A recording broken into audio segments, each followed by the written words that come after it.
전신 거울이 하나 집에 있으면 좋겠다 싶어서 마련을 했는데 왼쪽 보면 약간 튀어나와 있거든요. 더 튀어나와도 상관이 없었을 것 같은데 폭이 500이었던 것 같아요. 좀 더 큰 거를 살 걸 그랬나 싶은데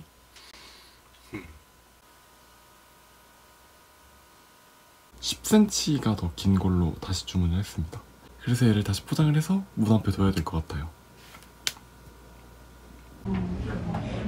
이게 자동이라면서. 아니면 아빠 다리하고 한번. 이렇게 지금 왜 이렇게 어둡지? 내가 화면을 어둡게 하냐?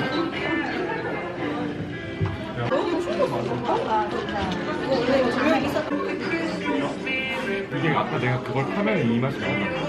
그치. 맞아. 그게 그래도 그나마 제일 싸더라고.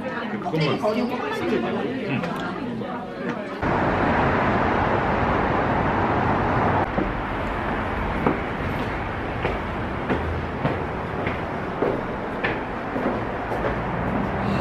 네, 웨이팅이 있을 거. 자리 있겠지. 없을 그게 수는. 문제야. 여기는 워낙 핫하고.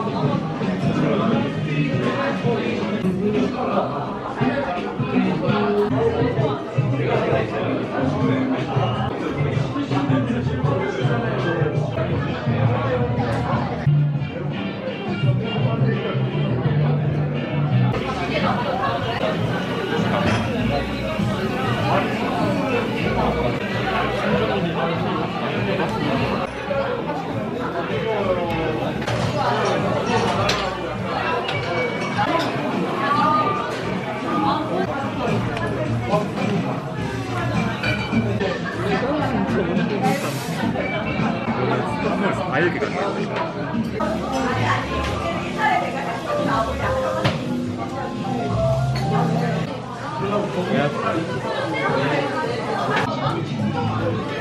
맞지?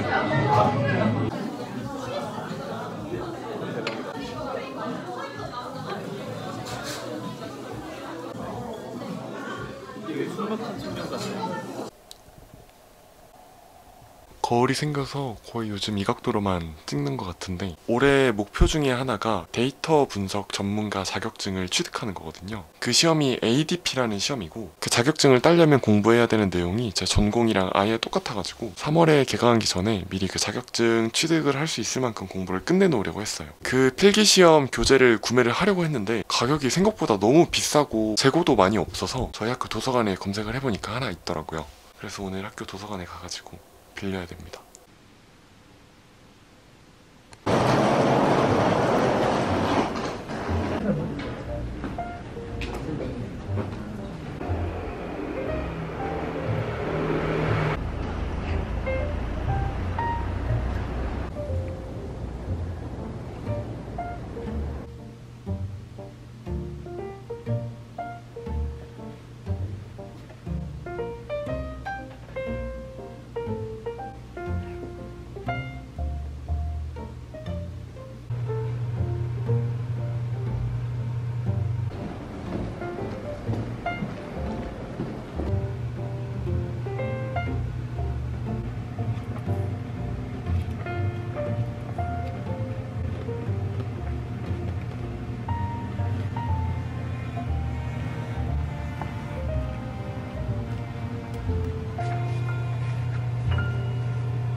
어제 시켰던 10cm 정도 더 큰 거울이 아침에 와가지고 조금 더 컸으면은 약간 불안정할 뻔했는데 지금 딱 괜찮은 것 같습니다. 덕분에 집에서 촬영할 수 있는 새로운 앵글이 하나 더 생겨서 기분이 좋은데 이거를 하니까 약간 그런 생각이 들더라고요. 이렇게 전체적인 인테리어로 보면 하나의 공간으로서의 인테리어는 굉장히 좋지 않은 것 같은데 딱 그냥 프레임별로 촬영을 위한 공간인 것 같아서 사진 찍으러 갈 때 돈 내고 가는 스튜디오 같은 느낌이 드는 것 같다. 좀 이런 느낌을 받았습니다.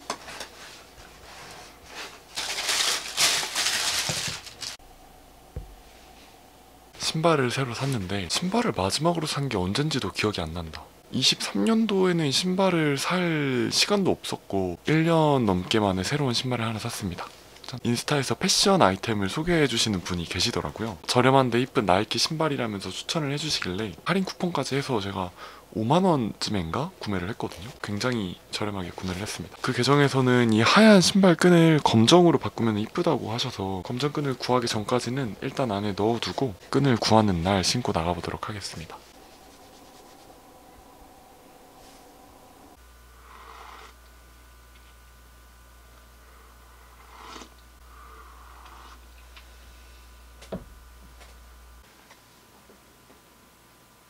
새로운 아이폰이 생겼습니다. 진짜 예상하지 못했던 아이폰인데 며칠 전에 있었던 일이라 지난번 영상에서 다뤘었는데 제가 에스컬레이터에서 뒤로 넘어져 버리는 바람에 팔꿈치랑 오른쪽 어깨랑 팔이랑 다 다치고 에스컬레이터에 찍혀서 제 아이폰 14 프로가 박살이 나버렸어요. 그래서 어쩔 수 없이 배터리를 갈았던 아이폰 8을 메인으로 지금 사용을 하고 있었는데 이게 쉽지가 않더라고요. 이 성능 자체가 램이 작아서인지 리프레시가 너무 많이 되고 사실상 메인폰으로는 쓰기 어렵더라고요. 여차여차해서 아이폰 15 프로가 생겼습니다.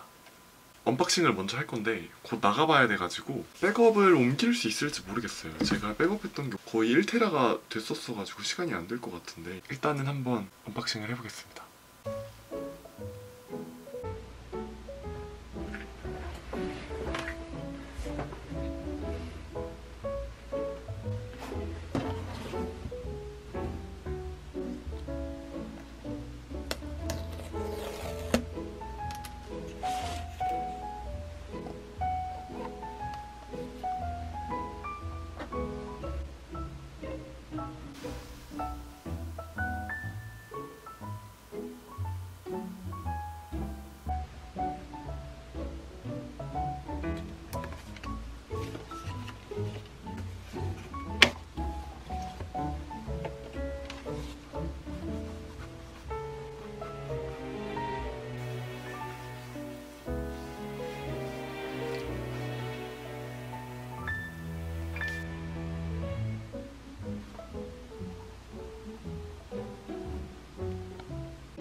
저 아이폰 15 프로를 한 2주 정도 사용을 했어요. 사용하고 느낀 점을 짧게 말씀드리려고 카메라를 켰습니다. 일단 제가 가장 좋았던 거는 C타입이 들어간 건데요. 아이패드도 그렇고 맥북도 그렇고 C타입을 사용하고 있잖아요. 심지어 이 카메라도 C타입으로 충전이 되는데 밖에 나갈 때 충전기를 항상 C타입에 라이트닝 케이블까지 2개를 들고 다녔단 말이죠. 충전선을 조금 덜 들고 다닐 수 있다는 점이 일단 좋고, 저는 이제 카메라를 사용을 하니까 SD카드로 파일이 저장이 되는데 SD카드를 연결할 수 있는 이런 잭이 C타입으로 되어 있는 게 많잖아요. 얘를 아이폰에 그냥 꽂아서 파일을 바로 옮길 수 있다는 게 좋습니다. 일단 이런 식으로. 이게 괜찮았던 게 제가 캐논 카메라로 사진을 찍으면 로우 파일로 저장이 되는데 그게 맥북에서 열면은 무슨 C 머시기 파일명으로 돼가지고 안 열릴 때가 많아요. 근데 아이폰에 그냥 연결해서 파일로 들어가면 그 파일이 열리더라고요. 그리고 사진으로도 저장이 되니까 그런 면에서는 조금 좋았습니다. 일반 사용자 입장에서는 조금 더 편하게 접근이 가능했다. 그리고 확실히 가벼워진 게 저는 되게 좋았어요. 이미 수치적으로도 나와서 알고 계셨겠지만 들었을 때 확실히 가볍다라는 느낌이 드는 정도? 이게 사실 별거 아닐 수도 있지만 체감상 얼마나 가벼워졌냐가 되게 중요하잖아요. 근데 전 진짜 가벼워가지고 그 부분에선 되게 만족했습니다. 근데 제가 약간 띄용하는 포인트가 몇 가지가 있는데 첫 번째는 카메라거든요. 카메라가 당연히 좋아졌죠. 더 발전이 됐지만 가까이 있는 물체를 찍을 때 이게 센서가 업그레이드 되면서 커져가지고 생긴 부산물이라고 표현을 해야 할까요? 그냥 뭐 카페나 식당에 가서 음식을 찍을 때 그 정도의 거리에서 사진을 찍으면 주변이 되게 날아가더라고요. 그러니까 초점이 딱 포커싱한 부분만 맞게 된다는 건데 그런 효과를 원할 때도 있지만 안 원할 때도 있잖아요. 근데 이게 뭐 초점 거리가 늘어나면서 그런 게 생겼다라는 말을 들었는데 저는 그게 약간 불편했습니다. 그리고 두 번째로 파인우분 케이스에 대한 구설수가 많아서 저도 사실 굉장히 걱정을 했는데 딱 두 가지만 짧게 말씀을 드리면 첫인상은 굉장히 나빴어요. 이게 뭔데 이렇게 비싸지? 약간 이런 생각이 있었는데 쓰다 보니까 가격을 이제 잊잖아요. 가격을 까먹게 되었을 때 그냥 이 케이스만 보면 그냥 나쁘지 않다. 가격을 잊으면 쓸만하다. 가격을 떠올리면 차라리 실리콘 케이스가 낫지 않을까? 이런 생각이 들 것 같아요. 사실 이 아이폰 15에 대해서 이야기를 조금 늦게 하게 된 게 제가 14 프로가 박살이 나면서 그 데이터를 수리하는 과정이 너무 고단했어요. 잘못하면은 제 모든 사진과 데이터와 동영상들이 날아갈 뻔했던 약간 심폐소생술 하면서 겨우겨우 숨을 붙여놓고 거기 있는 데이터를 뽑아오는 그 과정이 너무 힘들고 스트레스 받는 과정이었거든요. 그래서 새로운 아이폰을 사는 것도 중요하지만 여러분 제발 백업을 해두시길 바라겠습니다. 한번 이걸 겪어보니까 찔하더라고요. 제가 기계를 되게 깔끔하게 쓰는 편이라 살면서 뭔가를 깨뜨리거나 부셔본 적이 없거든요. 아이폰도 그래서 케이스를 안 끼고 필름도 안 붙이고 다녔던 건데 떨어뜨린 게 아니라 제가 넘어지면서 에스컬레이터에 찍혀서 부딪히면서 박살이 나버려가지고 이거는 뭐 어떻게 할 수가 없잖아요. 외장하드를 하나 사놓고 거기에 좀 백업을 해둬야 될 것 같습니다. 네, 그러면 오늘 영상 여기까지고 아이폰에 대해서 뭔가 또 궁금한 점이 있으시다면 댓글 달아주시면 제가 답변을 해드리도록 하겠습니다. 네, 그러면 새로운 아이폰과 함께 열심히 촬영을 해보도록 하겠습니다. 안녕.